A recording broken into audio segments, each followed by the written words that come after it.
আজকে বিশাল একটা ভূমিকম্প অনুভূত হলো। কোরআনের আলোকে জানতে চাই যে কি ধরনের অপরাধে লিপ্ত হলে এই ধরনের আযাব দেন আল্লাহ রাব্বুল আলামিন।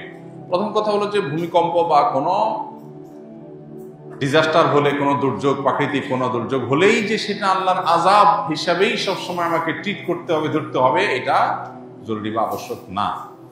আমাদের বেশিরভাগ মানুষেরই চিন্তাধারা হলো যে কোনো অসুবিধা আসলেই সেটাকে আল্লাহর আযাব হিসাবে আমরা চূড়ান্তভাবে নিরূপণ করি।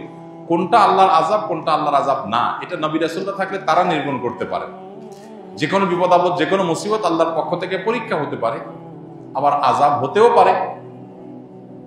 এখন কোনটা আযাব, কোনটা আল্লাহর পক্ষ থেকে পরীক্ষা, কোনটা আল্লাহ কি জন্য করেছেন সেটা আমি জানি না। আমি কিভাবে নিরূপণ করব?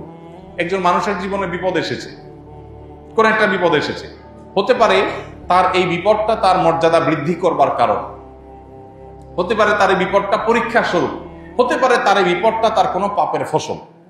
কিন্তু আমি বলে দিতে পারি না চূড়ান্তভাবে যে এটা পাপের ফসল অবশ্যই। এই জিনিসটা আমাদের মাথায় রাখতে হবে। অনেক সময় দেখা যায় সমাজে একজন মানুষ বিপদে পড়ছে, তখন আমরা ধরে নিই যে নিশ্চয়ই কোনো খারাপ কাজ করছে, নাহলে বিপদ হলো কেন। অথচ খারাপ কাজ করলেই শুধু কি হয় না, বিপদ হয় না। এই জন্য এটা একটা মৌলিক বিষয় আমাদের মাথায় রাখতে হবে। দ্বিতীয় কথা হলো, ভূমিকম্প পৃথিবীর সেই প্রাচীন কাল থেকে, শুরু থেকেই নানা সময় হয়েছে। কোরআনে কারিমে একটা সূরা আছে, সূরা জিলজাল, নাম হলো ভূমিকম্প। সূরার নামই হলো ভূমিকম্প। সৃষ্টি জগৎ যে ধ্বংস হয়ে যাবে মহাপ্রলয়ের মাধ্যমে, যেটাকে কোরআনে বিভিন্ন জায়গায় আস-সাআহ বলা হয়েছে, সেই মহাপ্রলয় বা বিশেষ মুহূর্ত, যেটা সৃষ্টি জগতের ধ্বংসের মুহূর্ত, সেই মুহূর্ত শুরু হবে যে সমস্ত বিষয় দিয়ে, এর মধ্যে একটা হলো ভূমিকম্প। কিয়ামতের বড় যে 10টি আলামত আছে, এর মধ্যে একটা আইটেম হলো ভূমিধস। একটা পূর্বে একটা পশ্চিমে মহা বড় ধরনের ভূমিধস হবে। আবু রাদিয়াল্লাহু তাআলার একটা রেওয়ায়েত আছে, যে রেওয়ায়েত থেকে বোঝা যায় কিয়ামতের আগে এমন ভূমিকম্প হবে যে পৃথিবীতে মানুষের থাকার মাথা গোঁজার আবার কোনো জায়গা, কোনো ঘর খুঁজে পাবে না, সব পড়ে শেষ হবে, অর্থাৎ সিস্টেম ভেঙে পড়বে। তো ভূমিকম্পের বিভিন্ন রূপ আছে, তবে কিয়ামতের কাছাকাছি সময়ে হাদিসে আসছে ওয়াতাকফিরুজ জিলজাল, ভূমিকম্পের পরিমাণ কিয়ামতের কাছাকাছি আসলে পরিমাণে বাড়বে, মাত্রা বাড়বে। এর বৈজ্ঞানিক বিভিন্ন ব্যাখ্যা আছে, কেন হয়, কি জন্য হয়।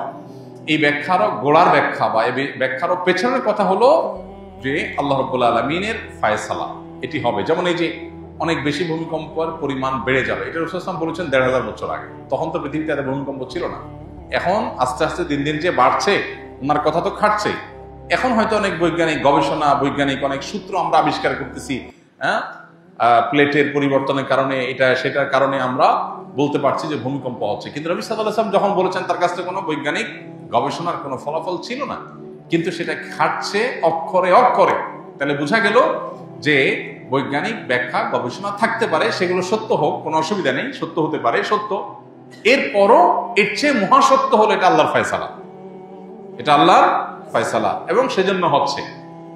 বৈজ্ঞানিক যোগ বিয়োগ ব্যর্থ হয়ে যেতে পারে, ভুল প্রমাণ হয়ে যেতে পারে, আল্লাহর ফয়সালা ভুল হওয়ার কোনো সুযোগ নাই। এই জন্যই তো দেখা যায় এই যে কোভিড-19 সময় আমরা দেখেছি অনেকে পরিপূর্ণ নিরাপদ জায়গায় ছিলেন, আবার কোভিডে আক্রান্ত হয়ে গেছে। আরেকজন সারাক্ষণ কোভিডের রোগীর কাছে ছিলেন, তার কিছুই হয় না। তাহলে বৈজ্ঞানিক যুক্তিতে একজন লোক সেফ ছিল, সে তো ভালো থাকার কথা, কিন্তু ভালো থাকে না, তাই না?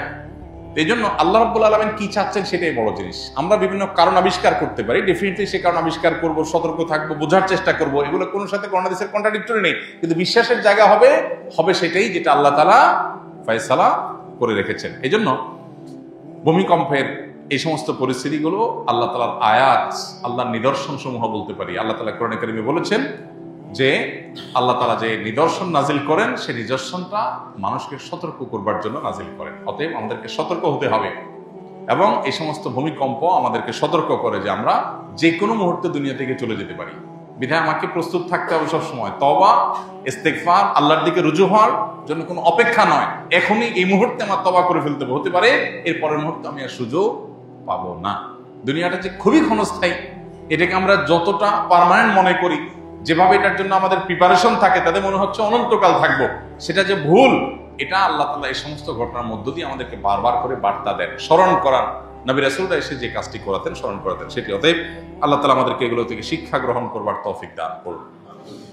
গুনাহ করলে অন্তরে দাগ পড়ে, কথাটি কতটুকু সত্য? যদি সত্যি পড়ে থাকে তাহলে কেন পড়ে এবং এই দাগ কাটানোর উপায় কি? উত্তর হলো, গুনাহ করার ফলে অন্তরে দাগ পড়ে এই মর্মে সম্পূর্ণ পরিষ্কার একটি বিশুদ্ধ হাদিস আছে। নবী সাল্লাল্লাহু আলাইহি ওয়াসাল্লাম বলেছেন, বান্দা যখন কোনো গুনাহ করে তার অন্তরে নুকতাতুন সাওদা বা কালো একটি দাগ পড়ে। গুনাহ যদি বড় হয় দাগ হয়তো বড় হয়, গুনাহ ছোট হলে দাগটা ছোট হয়। তো এইভাবে অন্তরে যখন দাগ পড়ে, মানুষের অন্তরটা হলো আয়নার মতো। অন্তর দিয়ে মানুষ অনুধাবন করে, ভালো মন্দ পরখ করে, বুঝে। তো গুনাহের ফলে একটা দাগ পড়ে, আরেকটা গুনাহ পড়ে আরেকটা দাগ পড়ে, এইভাবে গুনাহ করতে করতে অন্তরের উপর আস্তে আস্তে দাগ পড়ে, সেটা মলিন হয়ে যায়, অন্ধকার হয়ে যায়। আর এর ফলে কি হয়? এই অন্তরে আর ভালো কিছু নিরূপণ করার শক্তি থাকে না। এই জন্য দেখবেন যারা পাপাচার করতে করতে করতে সব রকমের পাপ করে, নামাজ পড়ে না, গুনাহ করে, গান বাদ্য মাদক হারাম সবকিছুতে ডুবে থাকে, এই মানুষগুলো দেখবেন খুব সহজে সঠিক পথে ব্যাক করে না এবং তারা ভালো মন্দ বুঝতে পারে না। কারণ ওই যে একটা স্বচ্ছ আয়না, আমরা যখন চেহারা দেখি, চেহারার ভালো মন্দ দিকগুলো আয়না দেখা যায়, তখন আমরা ঠিক করি, ওইটা সংশোধন করি। কিন্তু যদি আয়নাটাই সব দাগে ভরা থাকে, তাহলে ওই আয়নাতে আমার সমস্যা ধরা পড়বে না। ঠিক একইভাবে গুনাহ করতে করতে মানুষের অন্তর যখন কালো হয়ে যায়, তখন সে অন্তর দিয়ে ভালো আর মন্দ পথ সে বের করতে পারে না। ওইটা ওই ময়লা আয়নার মতো, ভালো মন্দ বোঝা যায় না ওইটা দিয়া, তার অন্তর দিয়ে ভালো মন্দ বোঝা যায় না এবং তার অন্তরে মোহর পড়ে যাওয়ার মতো অবস্থা তৈরি হয়। এখন প্রশ্ন হলো, এই অন্তরের কালো দাগ দূর করবার উপায় কি? উত্তর হলো, এই অন্তরের কালো দাগ দূর করবার উপায় হলো তওবা। এর উপায় কি? তওবা। বান্দা যখন কোনো গুনাহ করে, দাগ পড়ে, এই দাগ মোছার উপায়টা কি? ডিলেট করার উপায়টা কি? এটা ডিলেট করার জন্য রিমুভার হলো তওবা। বান্দা যখন খাঁটি অন্তরে লজ্জিত অনুতপ্ত হয়ে নিজেকে ভৎসনা করে আর এই গুনাহ এই পাপ সে আর করবে না এই মর্মে সংকল্প করে, তখন তার অন্তরের দাগটা আল্লাহ মুছে দেন। আত্তাইবু মিনাজ যামবি কামাল্লা যামবালা। গুনাহ করার পর যখন তওবা করে মানুষ ফিরে আসে, তখন যে গুনাহ হওয়ার কারণে যে সমস্যা হয়েছে সেটা একদম মুছে সাফ হয়ে যায়, কেমন যেন সে গুনাহই করে। এই জন্য তওবাটা আমাদেরকে নিয়মিত করতে হবে এবং তওবা অব্যাহত রাখলে ইনশাআল্লাহ অন্তরটা পরিষ্কার হবে। আল্লাহ তাআলা কিয়ামতের ময়দানে জিজ্ঞাসা করবেন, অন্তরটাকে আমরা পরিচ্ছন্ন আনতে পারলাম কিনা। ইয়াউমা লা ইয়ানফা'ু মালুন ওয়ালা বানুন ইল্লা মান আতাল্লাহা বিকলবিন সালিম। আল্লাহর কাছে যে একটা ফ্রেশ অন্তর নিয়ে যেতে পারবে, সে কিয়ামতের দিন মুক্তি পাবে, আর না হলে মুক্তি পাবে না। এই জন্য অন্তরকে ফ্রেশ করার জন্য গুনাহ হলে সাথে সাথে তওবার রিমুভার দিয়ে মুছে ফেলতে হবে। অনবরত তওবা করে নতুন সংকল্প করে পরিবর্তিত হতে হবে। এই যে ভূমিকম্প গেল, একটা অ্যালার্মিং একটা বিষয়, একটা বার্তা। আমি এখনই শেষ হয়ে যেতে পারতাম, বাট আল্লাহ আমাকে সুযোগ দিয়েছেন, তাহলে আমি তওবা করি যে আল্লাহ আমি আর আপনার অবাধ্য হব না, নাফরমানি যাব না, হারামে যাব না। এই যে নতুন সংকল্প করলাম, সেটাকে টিকে রাখার জন্য সংগ্রাম করলাম, এটাই তওবা। এর মধ্য দিয়ে অন্তরে আগে যে গুনাহ হয়েছে সেটা পরিষ্কার হয়ে যাবে ইনশাআল্লাহ।